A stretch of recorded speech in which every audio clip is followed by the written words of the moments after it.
na ang kabataan. Ay bahain natin sila ng mga kilos at panawagan. Bahain natin sila ng mga kaso hanggang hindi makulong yung mga lahat na nasabwat dito sa malaking skandal to. The biggest corruption scandal ever in Philippine history na nagbistulang manilang yung tidak na pole scam na aking pinag-imbestigahan noon. Pakiusap ko lang po, pag-alapin natin ang ating galit, hindi para humantong sa dahas o karahasan, kundi dapat sa pagpapanaig ng batas at hustisya. Alam natin na meron dyan mga gustong magkagulo tayo. Diba? Nakita natin ang nangyari sa Indonesia at Nepal. Pero hindi mo ibig sabihin yan ay magpapagalit tayo sa mga umepal, saka sa mga may pansariling agenda. Ninagawat na tayo, gusto na ipadya ang ating. Hindi po tayo maloloko. Isa na dyan si Sara Duterte. Oh! Bumabala siya sa pwesto! Akala niya, lusot na siya sa dapat managot. Bilang panghuli. Bilang panghuli. Samahan niyo kami sa pagpapapasa ng isang batas para sa isang tunay na independent commission against infrastructure corruption.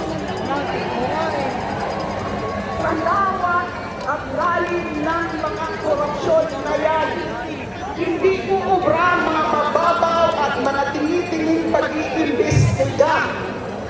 Kailangan may ipin, kailangan tunay na independent ang komisyon. Excuse me. Justisya.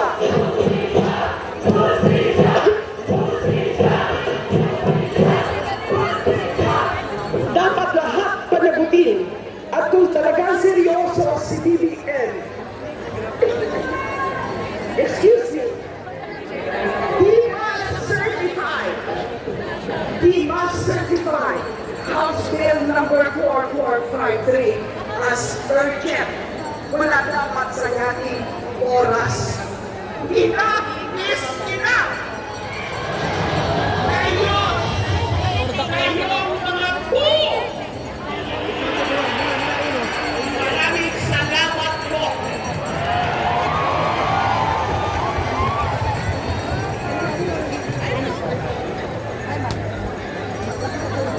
Magandang hapon, umaga po sa inyong lahat. Ako po si Teddy Casino ng Bangko Pagkansa.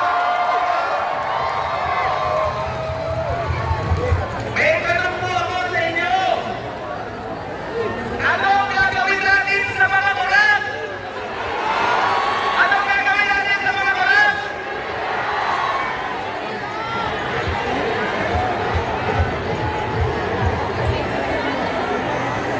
And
biktima ng korupsyon, ng injustisya, ang siyang magsabi kung ano, saan pupunta ang ating bansa, hindi na yung mga turakot at mga tulilingan. Tama? Paano mangyayari yan? Sabi nga rin, nasa atin ang solusyon. Wala sa Kongreso, wala sa Senado, nasa taong bayan ang solusyon.